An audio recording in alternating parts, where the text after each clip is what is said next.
Hello friends, welcome to only IAS.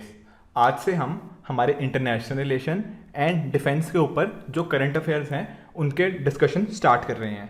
ठीक है, तो आज जो हम डिस्कस करेंगे वो हम फर्स्ट चैप्टर के बारे में जानेंगे, that is related to India and neighbouring nations. आगे बढ़ने से पहले एक छोटी सी इन्फॉर्मेशन मैं आप सभी को प्रोवाइड करना चाहता हूं, that is regarding the different initiatives जो कि ओनली आईएएस की टीम की तरफ से आप सभी के लिए रन किए जा रहे हैं। पहला कंपोनेंट है रिगार्डिंग प्रीलिम्स क्रैश कोर्स 2022, जिसका हमने नाम दिया है तेजस। अब ये नया बैच 14 मार्च से स्टार्ट हो रहा है, जिसके अंदर आपके लिए 250 प्लस आवर्स के वीडियो लेक्चर, जिसमें सारे के सारे सब्जेक्ट्स कवर होंगे। एट द सेम टाइम आपको सीसेट के लेक्चर्स भी इसके अंदर प्रोवाइड किए जाएंगे फ्री में, एंड आपकी प्रैक्टिस के लिए 15 जीएस के full length mock test and साथ ही साथ सीसेट के 4 फुल लेंथ मॉक टेस्ट भी आपको साथ में प्रोवाइड किए जा रहे हैं। इसके साथ ही आपके डाउट्स को रिजॉल्व करने के लिए वीकेंड डाउट सेशंस भी होंगे, ताकि आपके जितने भी डाउट्स हों वो आप उनको प्रॉपरली क्लियर कर पाओ। Right, on the other hand, आपको अगर लगता है कि आपकी प्रिपरेशन अच्छी है, आप ऑलरेडी पढ़ चुके हो, तो आप हमारा test series programme that is last mile leap, इसको ज्वाइन कर सकते हो, जिसके अंदर आपको चाहे वो जीएस हो, at the same time CSAT and current affairs के टेस्ट मिलेंगे, जिसके थ्रू आप अपनी प्रैक्टिस करके आप एग्जाम टाइम जैसी कंडीशंस में अच्छे से प्रैक्टिस कर सकते हो। थर्डली, हमारा एक सीसेट का प्रोग्राम है रिगार्डिंग कि किस तरह से आप सीसेट को अच्छे से कर सकते हो। जिन स्टूडेंट्स का सीसेट वीक है वो इस पर्टिकुलर कंपोनेंट को इंश्योर करके देख सकते हैं कि quantitative aptitude, logical reasoning as well reading comprehension को अपने और स्ट्रॉन्ग कर पाएं। इसके साथ ही साथ हर लेक्चर के एंड में आपको कुछ हैंड आउट प्रोवाइड किए जाते हैं, सो दैट आप चेक कर पाओ कि जो आपने पढ़ा है आप उतना कितना इंप्लीमेंट करने में उसमें कितने कैपेबल हो या नहीं। राइट, तो ये थे कुछ हमारे जो कोर्सेज। इसके साथ ही 2022 के स्टूडेंट्स के लिए हमारा प्रारंभ बैच भी लॉन्च हो गया है, एंड जिसके अंदर प्रीलिम्स, मेंस एंड इंटरव्यू यानी कि फुल फ्लेज बिल्कुल बेसिक से लेके बिल्कुल एडवांस तक चलेंगे, एंड हर कंपोनेंट को इसके अंदर अच्छे से कवर किया गया है, चाहे वो स्टडी मटेरियल हो, वीडियो लेक्चर्स हो या फिर टेस्ट सीरीज हो। तो यानी कि एक फुल फ्लेज्ड कोर्स है जो कि प्रारंभ हमारा बैच है। राइट, इस रिगार्डिंग किसी भी डाउट के लिए आप video.onlyis.in पे इस चीज़ को चेक कर सकते हो, या फिर आप मेल भी डाल सकते हो info@onlyis.com, या फिर आप इस दिए हुए कॉन्टैक्ट नंबर पर हमें कॉन्टैक्ट करके अपने डाउट्स को रिजॉल्व भी कर सकते हो। ठीक है, तो जरा स्टार्ट करते हैं इस टॉपिक को। जो पहला टॉपिक है ना, वो होगा रिगार्डिंग परमानेंट इंडेक्स कमीशन। अब ये न्यूज़ में क्यों था? देखो, न्यूज़ में इसलिए था क्योंकि रिसेंटली ना परमानेंट इंडेक्स कमीशन की ना एक मीटिंग हुई है। अब मीटिंग हुई है, पर क्या मीटिंग हुई है? देखो, परमानेंट इंडस कमीशन से ये तो समझ आ रहा है कि कुछ ना कुछ इंडस से रिलेटेड है, यानी कि जो हमारी इंडस रिवर है। अब आपको पता है कि इंडस रिवर के अंदर बहुत सारी और ट्रिब्यूटरीज भी आती हैं, जैसे कि एक खुद इंडस हो गया, उसके अलावा क्या है, उसके अलावा झेलम है, साथ ही साथ क्या है, चिनाब भी तो है, और कौन सी रिवर्स हैं, और साथ में है हमारे पास एक हो गया रावी, और है ब्यास, और एक है सतलुज। ठीक है ना, तो ये इसकी मेजर ट्रिब्यूटरीज हैं। आप इन ट्रिब्यूटरीज का नॉर्थ टू साउथ ऑर्डर भी ना लगाने की कोशिश करना, ताकि देखने के लिए इंश्योर करना कि क्या आप लगा पा रहे हो या नहीं लगा पा रहे। ठीक है, अब जरा समझने की कोशिश करते हैं कि देखो हुआ क्या। देखो, ये जो 3 रिवर्स है ना, यानी कि रावी, ब्यास और सतलुज की बात कर रहा हूं, इनको बोल दिया गया इस ट्रीटी के अंदर कि ये हैं ईस्टर्न रिवर्स। ठीक है, इनको बोल दिया ईस्टर्न रिवर। एंड जो हमारे पास हैं चनाब, झेलम एंड इंडस, इनको बोल दिया क्या? इनको बोल दिया वेस्टर्न रिवर। ठीक है, अब हुआ क्या, आपको पता है ये जो सारी रिवर्स हैं, ये कुछ तो इंडिया के थ्रू फ्लो होके पाकिस्तान की तरफ जाती हैं। अब कुछ ऐसा ना हो कि इनका यूज किस तरीके से करना है, कि एक कंट्री ऐसा ना हो कि आपस में लड़ाई के चक्कर में एक दूसरे का पानी बंद कर दें, या फिर कुछ और डिस्प्यूट आ जाए। तो इसकी वजह से क्या हुआ, इसकी वजह से इंडस वाटर ट्रीटी साइन हुई। ठीक है ना, दोनों के बीच में, इंडिया और पाकिस्तान के बीच में इंडस वाटर ट्रीटी साइन हुई। और किसने हेल्प करी इसके अंदर? इसमें हेल्प करी गई थी वर्ल्ड बैंक के द्वारा। ठीक है, तो ये ट्रीटी के अंदर देखो क्या बोला गया, ये जो वेस्टर्न रिवर्स है ना, इंडस, झेलम एंड चिनाब, इनका एक्सेस दे दिया गया पाकिस्तान को, कि ये जाएंगी पाकिस्तान के पास। ऑन दी अदर हैंड, ये जो रावी, ब्यास एंड सतलुज हैं, ये मिल गई किसको? ये मिल गई इंडिया को।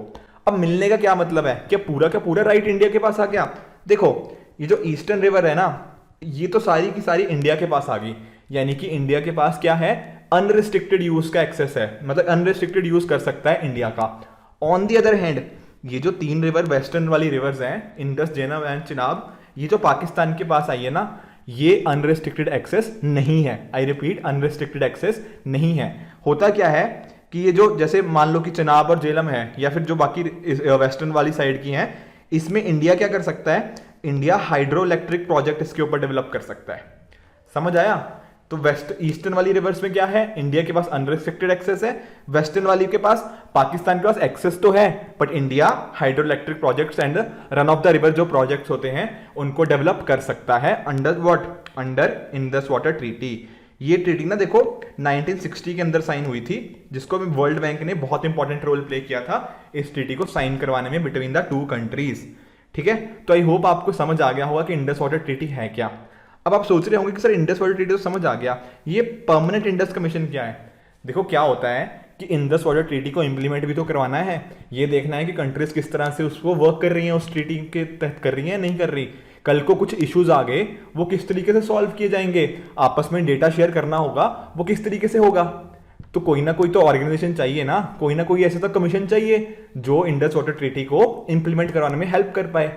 वही रोल आता है किसका, पीआईसी। पीआईसी क्या, परमानेंट इंडस कमीशन। तो ये सारे काम परमानेंट इंडस कमीशन करता है कि इंडस वाटर ट्रीटी के लिए एक परमानेंट कमीशन बना दिया, that is permanent Indus commission. अब देखो ट्रीटी के अंदर तो ना वैसे ये बोला गया कि हर साल इनको मिलना चाहिए, मतलब एक ईयर में इनको एक बार मिलना चाहिए। पर होता क्या है, आपको पता है कि इंडिया पाकिस्तान में कभी कभी कुछ इश्यूज आ जाते हैं, तो उस वजह से हमेशा ये नहीं मिल पाते एक साल में एक बार, मतलब कम से कम है। पर जैसे अभी क्या हुआ था, अभी लगभग ये 2.5 साल के बाद मिले थे, ठीक है ना, तो उसी वजह से ये न्यूज में आ गया था। समझ आ गया कि क्या क्या हमने डिस्कस किया है। बस यही चीज हम थोड़ा और डिटेल में जान लेते हैं। आपकी सुविधा के लिए मैंने यहाँ पे मैप भी लगा दिया है। अब मैप में आप थोड़ा ना मैप प्रैक्टिस कर लेना कि कौन सी नदी कहाँ से स्टार्ट हो रही है, किस तरीके से इनका नॉर्थ से साउथ ऑर्डर क्या है, ताकि अगर आपसे यूपीएससी इसके रिगार्डिंग क्वेश्चन पूछे तो आप प्रिपेयर्ड रहो, राइट। तो ये 2.5 ईयर्स के गैप के बाद मिले थे and it is a bilateral commission, यानी कि दो कंट्रीज के बीच की बात है, उनके ऑफिशियल्स मिलते हैं ताकि इंडस वाटर ट्रीटी के जो भी गोल सेट किए गए थे उनको इंप्लीमेंट किया जाए। मैंडेटेड तो है देखो एटलीस्ट वंस अ ईयर, पर कभी कभी ये नहीं मिल पाते according to the plan, right. कुछ इश्यूज आ जाते हैं तो उसको सॉल्व करने में हेल्प करता है। बाकी जो भी इस ट्रीटी के रिगार्डिंग जितना भी अरेंजमेंट लिखा गया है उनको करने में हेल्प करता है। देखो अभी क्या हुआ था, अभी ना जैसे आपको मैंने क्या बताया, जो हमारी वेस्टर्न वाली रिवर्स थी, राइट, कौन सी थी, इंडस, झेलम एंड चिनाब, यही तीन बताई थी। अब हुआ क्या, देखो इंडिया ने ना चिनाब के ऊपर बना दिया है हाइड्रो इलेक्ट्रिक प्रोजेक्ट, कौन सा, पकलदुल, ठीक है ना, इसका नाम याद रख लेना। तो ये हाइड्रो इलेक्ट्रिक प्रोजेक्ट बनाया है, तो यहाँ पे थोड़ा पाकिस्तान ने ऑब्जेक्शन रेज किया कि यहाँ पे इंडिया ज्यादा पानी यूज कर रहा है एंड ऑल दैट, तो इस वजह से ये थोड़ा उसके ऊपर डिस्कशन होगा कहाँ पे, पीआईसी के अंदर। उसी तरह से लोअर कलनाई हाइड्रो इलेक्ट्रिक प्रोजेक्ट, ये भी कहाँ पर है, ये भी चिनाब के ऊपर डेवलप किया जा रहा है इंडिया के द्वारा, जहां पर पाकिस्तान ने इशू रेज किया है, ठीक है। इंडस वाटर ट्रीटी को आप समझ गए, और डिटेल में थोड़ा देख लेना इसको रिगार्डिंग ही, बट जो मोस्ट इंपॉर्टेंट पॉइंट्स थे वो मैंने कवर कर ही दिए आपके साथ, राइट। तो इसके साथ ये टॉपिक हमारा खत्म होता है। बढ़ते हैं अगले टॉपिक की तरफ, दैट इज प्रोजेक्ट दंतक। अब देखो प्रोजेक्ट दंतक क्यों न्यूज में है, देखो न्यूज में इसलिए है क्योंकि प्रोजेक्ट दंतक के ना 60 ईयर्स कंप्लीट हो गए हैं। कब हुए कंप्लीट, 2021 में, यानी कि ये स्टार्ट कब हुआ होगा प्रोजेक्ट दंतक, ये 60 साल पहले, यानी कि 1961 के अंदर ये स्टार्ट हुआ था। अब ये प्रोजेक्ट है क्या, देखो ये प्रोजेक्ट ना भूटान से रिलेटेड है। आपको पता ही है इंडिया देखो भूटान का कितना फ्रेंडली नेशन है। At the same time India क्या करता है, भूटान के साथ बहुत सारी क्या देता है भूटान को, डेवलपमेंट असिस्टेंस, ठीक है। उसके साथ ही साथ हम क्या हेल्प करते हैं भूटान को, हम भूटान को हेल्प करते हैं इन रोड डेवलपमेंट, किनके रोड्स बना दिए वहां पे टेलीकॉम का जो नेटवर्क है उसको स्ट्रांग बना दिया, कुछ इंफ्रास्ट्रक्चर रिलेटेड काम कर दिए, ठीक है ना। तो ये सारी जो चीजें हम भूटान के अंदर करते हैं वो करते हैं अंडर प्रोजेक्ट दंतक। बस इसी का नाम है कि इस तरीके से करने को प्रोजेक्ट दंतक। और इंडिया की तरफ से कौन इंप्लीमेंट करता है, कौन सी एजेंसी है जो यहाँ पे रिस्पॉन्सिबल है फॉर प्रोजेक्ट दंतक, वो है बीआरओ। बीआरओ क्या होता है, बॉर्डर रोड्स ऑर्गेनाइजेशन, ठीक है। तो बस यही जानना है रिगार्डिंग प्रोजेक्ट दंतक कि ये भूटान के साथ हम करते हैं। ये होगी भूटान की लोकेशन, आपको पता है नॉर्थ ईस्टर्न वाली साइड है हमारे, एंड उसके रिगार्डिंग जो डायमंड जुबली की वजह से ये न्यूज में आ गया था। और देखो हमारे जो प्राइम मिनिस्टर थे Jawaharlal Nehru ji, as well as जो उस टाइम भूटान की तरफ से थे, उनके बीच में ये साइन हुआ था उनके लीडरशिप के under, and it helps is implemented by border road organisation, ठीक है। चलते हैं अगले टॉपिक की तरफ, दैट इज यूनामा। यूनामा क्या है, देखो नाम पढ़ो, UN assistance mission in Afghanistan. तो देखो अफगानिस्तान की बात हो रही है और कहीं ना कहीं असिस्टेंस प्रोवाइड किया जा रहा है। अब आपको पता है देखो, हमेशा ही ना अफगानिस्तान थोड़ा सा ऐसे अनस्टेबल कंट्री रहा है कि कभी वहाँ पे टेररिज्म इतना ज़्यादा बढ़ गया था, फिर तालिबान भी अभी वापस आ गया है। तो तालिबान की वजह से आप मान सकते हो कि ये चीज़ ना न्यूज़ में आई है। एक्चुअल में हुआ क्या था कि अराउंड ना 2001 या 2002 की बात कर लो, कि 2002 में क्या हुआ कि यूएन सिक्योरिटी काउंसिल, ठीक है ना, यूएनएससी के बारे में हम ऑलरेडी जान चुके हैं हमारे आईआर वाले कोर्स में। तो यूएन सिक्योरिटी काउंसिल के द्वारा ना रेजोल्यूशन दिया गया था, रेजोल्यूशन 1401, ठीक है ना। तो ये ऑलरेडी यूपीएससी का एक पीवाईक्यू भी इसके रिगार्डिंग आ चुका है। तो इस पर्टिकुलर रेजोल्यूशन के अंदर ना बोला गया कि हम अफगानिस्तान के लिए किस तरीके से उसको असिस्टेंस कर सकते हैं ताकि वहाँ पे पीस आए, डेवलपमेंट आए। इसके साथ ही साथ ना एक एग्रीमेंट साइन हुआ था, दैट इज बॉन एग्रीमेंट। देखो बॉन एग्रीमेंट में भी यही सब चीज़ें डिस्कस करी गई थी कि किस तरह से हम कंट्री की जैसे नीड्स बदलती जा रही हैं, कुछ कभी डेवलपमेंट की ज़रूरत है या फिर किस तरीके के हम फंड्स प्रोवाइड कर सकते हैं, कौन से मिशंस वहाँ पे हम कर सकते हैं ताकि लोगों की जो लाइवलीहुड है उनको थोड़ी और इंपॉर्टेंस दी जा सके। उसी के रिगार्डिंग ये यूएन सिक्योरिटी काउंसिल के द्वारा ये यूनामा को फॉर्म किया गया था, UN assistance mission in Afghanistan, की अफगानिस्तान के लिए किस तरीके से हम असिस्टेंस दे सकते हैं, उसी को बोलते हैं यूनामा। अब हुआ क्या आपको पता है 2021 में क्या हुआ, तालिबान का टेक ओवर। तो तालिबान के टेक ओवर के बाद अब इनको सोचने की पड़ गया ना कि अब किस तरीके से कंट्रीज हेल्प करे अफगानिस्तान की, क्योंकि हेल्प तो वहां के लोगों की करनी है, but at the same time Taliban के साथ ज़्यादा कंफर्टेबल भी नहीं महसूस करते। तो इस वजह से क्या हुआ, यूनामा की मीटिंग वगैरह की सोचा गया कि यूनामा को अब आगे किस तरीके से लेके जाना है ताकि असिस्टेंस में मदद दी जा पाए। तो यही बस इसके रिगार्डिंग है। देखो अफगानिस्तान की ना लोकेशन देख लो। अब अफगानिस्तान देखो पिछले साल कितना न्यूज़ में आया है, तो थोड़ी इंपॉर्टेंट इनके ना जो शहर हैं, चाहे कंधार के बारे में आपने सुना होगा जब वैक्यूएशन प्रोग्राम्स चल रहे थे, काबुल हो गया, ठीक है ना, मज़र शरीफ न्यूज़ में था, हेरात न्यूज़ में था। एट द सेम टाइम एक चीज़ और जरा नोटिस करो, अफगानिस्तान क्या है, एक लैंड लॉक्ड कंट्री है, ठीक है जी। अफगानिस्तान एक लैंड लॉक्ड कंट्री है। इसके साथ ही साथ ये जो हमारा कश्मीर का पार्ट है ना, ये वाला जो कि थोड़ा पाक ऑक्युपाइड वाली साइड आ जाता है, कि हमारे अभी कंट्रोल में नहीं है पर है इंडिया का इंटीग्रल पार्ट ही, जो पाकिस्तान ने हमारे से ले लिया हुआ है, मतलब धोखे से ले लिया हुआ है। तो वो वाला वहां पर ना, ये देखो यहाँ पे अफगानिस्तान के साथ हमारी बॉर्डर टच होती है, जो कि इंडिया का इंटीग्रल पार्ट है, जो पाक ऑक्युपाइड कश्मीर है। तो वहां पे इंडिया की छोटी सी बॉर्डर ना पाकिस्तान के साथ, अफगानिस्तान के साथ वहां टच होती है, ठीक है ना।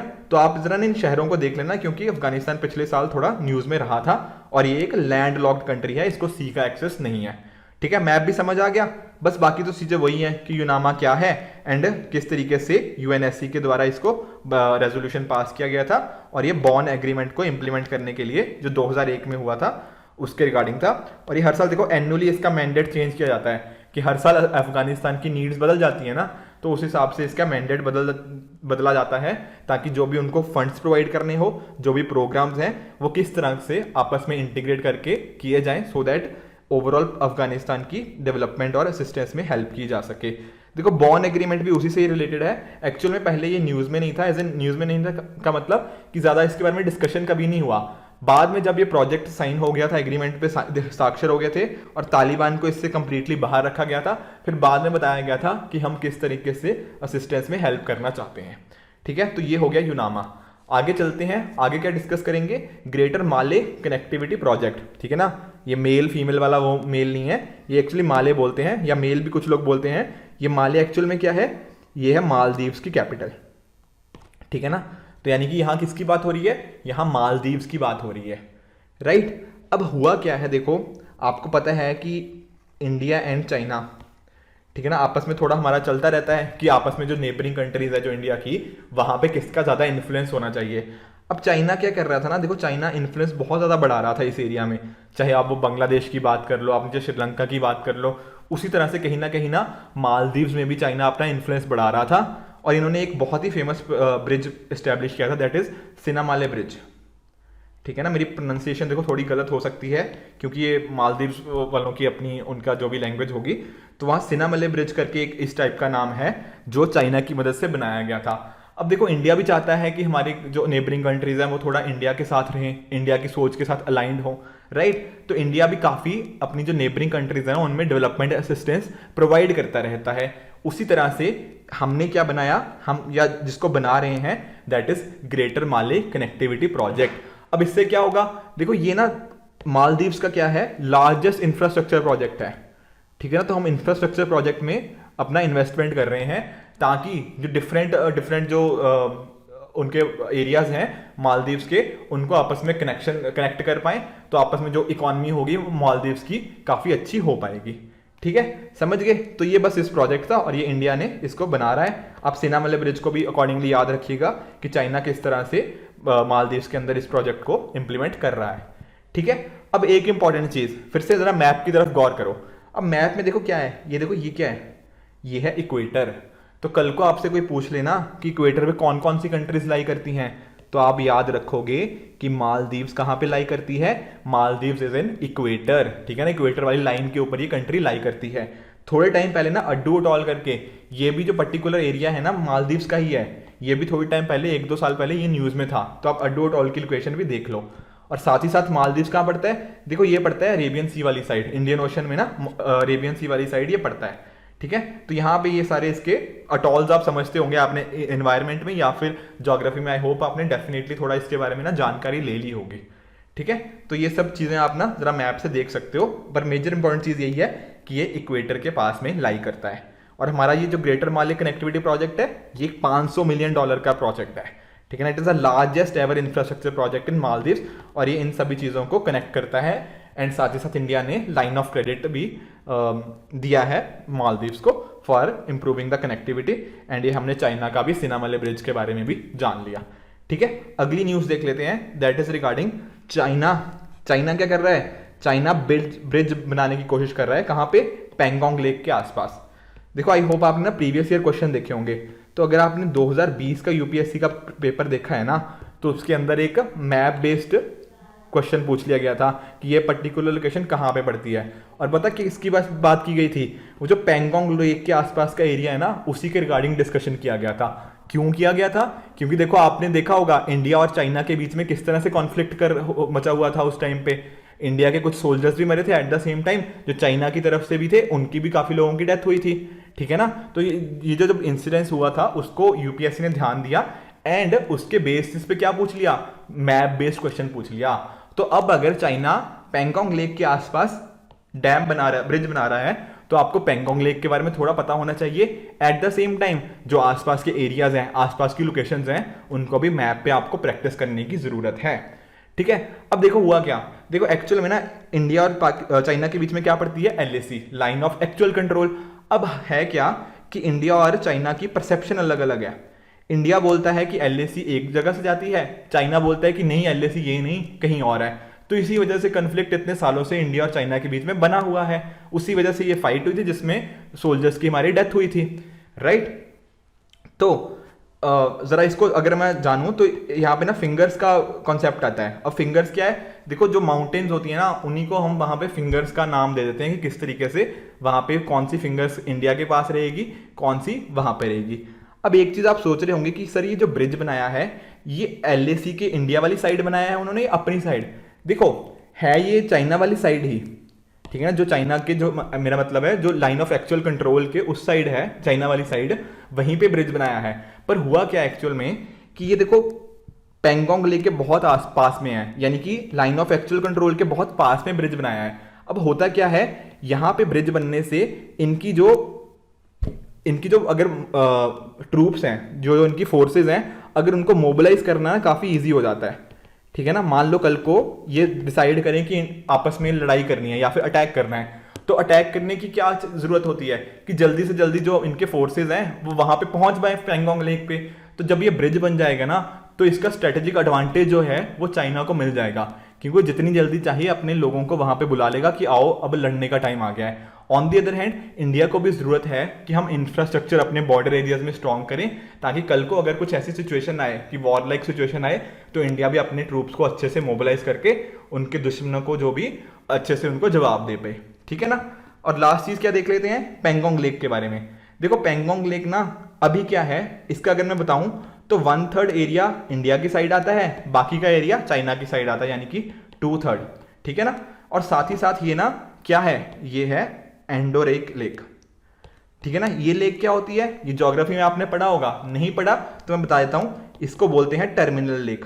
टर्मिनल लेक का क्या मतलब है? टर्मिनल लेक का वो मतलब है कि जो लेक्स जो सी के अंदर नहीं बहती, ठीक है। तो बेसिकली ये सिर्फ एक लेक है, इसका कोई ऐसा नहीं है कि ये किसी बाद में जाके किसी सी में जाके मिल जाएंगी, नहीं, ये सिर्फ एक लेक है, ये किसी सी में जाके नहीं मिलती, इसलिए it is an endorheic lake, ठीक है। तो पेंगोंग लेक समझ आ गया, इशू क्या था वो समझ आ गया, किस तरीके से इन्होंने ब्रिज बना रहे हैं वो समझ आ गया, और एलएसी पे इशू क्यों है, क्योंकि हम सोचते हैं कि एलएसी कहीं और जगह से जा रही है, on the other hand China कुछ और सोच रहा है कि यहाँ पे जा रही है, तो यहाँ पे इस वजह से कॉन्फ्लिक्ट काफी हद तक होता रहा है, ठीक है। तो ये है जरा मैप, ठीक है।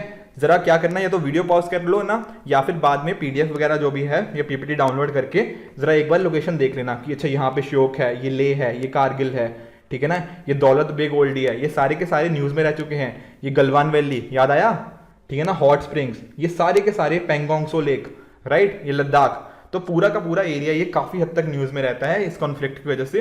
तो जरा मैप को ना यहाँ पे स्टडी कर लेना कि अगर एक पॉसिबल अगर क्वेश्चन आ जाए तो आप इजीली उसको कर पाओ, ठीक है। न्यूज तो मैंने आपको बताई दी कि किस तरह से ये न्यूज में था।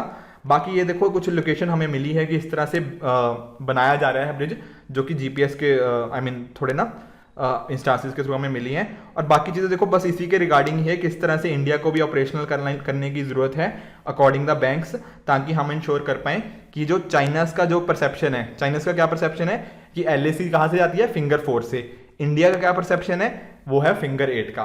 तो इस वजह से क्या होते हैं, डिस्प्यूट्स होते हैं, और पेंगोंग सो लेक का इंडिया के पास है 1/3 lake and it is an endorheic lake, right. बस यही उसी ना पूरे इशू को समझाया गया है कि कौन सा कहाँ पर आता है, कौन सा पार्ट इंडिया के अंदर आता है, कौन सा चाइना के अंदर आता है। अगर आप मैप से इस चीज़ को प्रैक्टिस कर लोगे तो आपका ये इजीली सॉर्ट आउट हो जाएगा, ठीक है।